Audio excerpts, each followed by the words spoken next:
Todos desejamos que o mundo seja bom, que todos vivam em paz, agindo com amor e justiça. Mas tem um problema. Alguma coisa constantemente nos leva à ruína e destruição.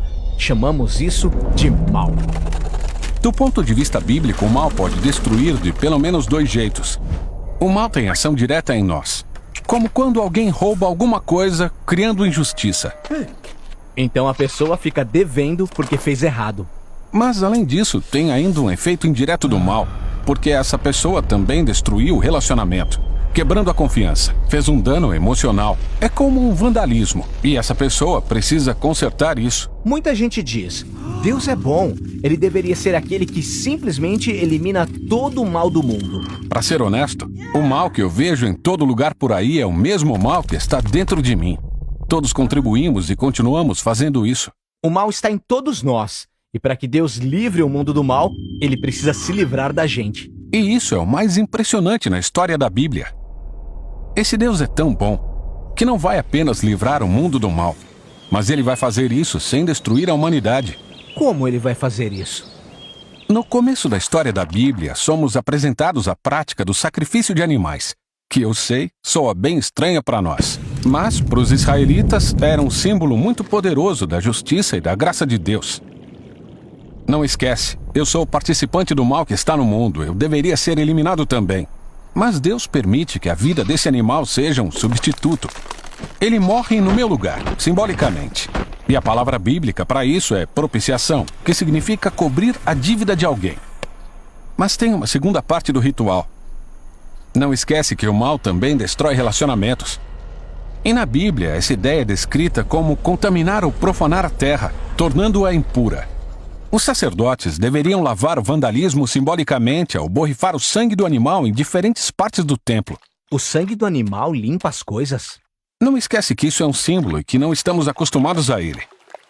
O sangue representa a vida. Esse sangue borrifado é a representação de como Deus está limpando as consequências indiretas do mal na sua comunidade. Na Bíblia, esse processo é chamado de purificação.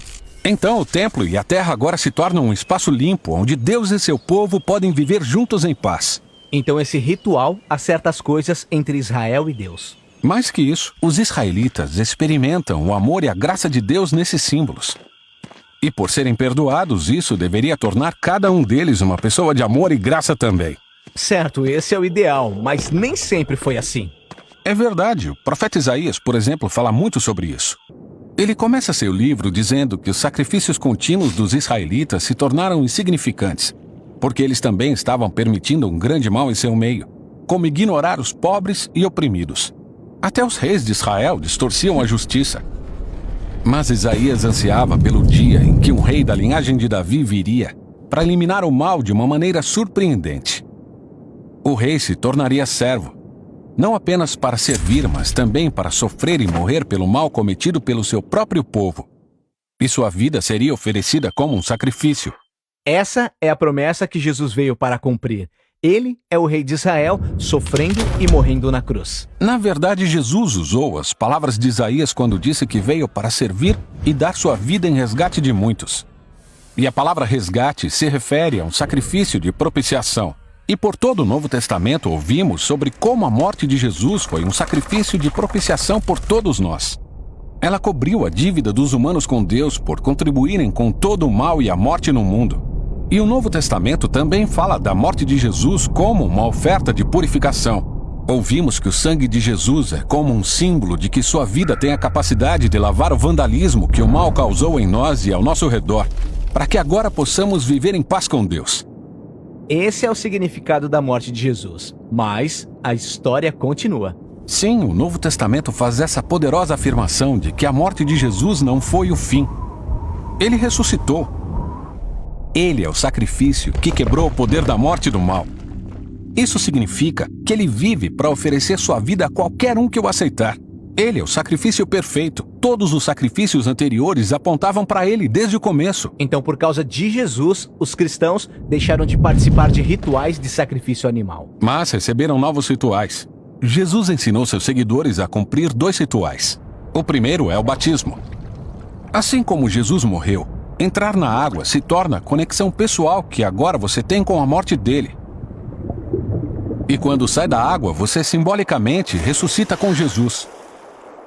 O batismo é esse ritual sagrado que conecta sua história com a morte e ressurreição de Jesus. O segundo ritual é a Ceia do Senhor, que relembra a última refeição de Jesus com os discípulos. Ele usou pão e vinho para retratar sua iminente morte como um sacrifício. E agora todos os seguidores de Jesus usam o pão e o cálice regularmente para lembrar e participar do poder de sua morte e também da sua vida. Então esses rituais existem para nos lembrar do amor de Deus e nos encorajar a viver com amor e graça. Eles fazem mais que isso. Eles nos conectam a uma nova fonte de vida. O mesmo poder que ressuscitou Jesus dos mortos é também o poder que pode destruir o mal em nossas vidas e nos transformar em pessoas que levam uma vida de amor e paz.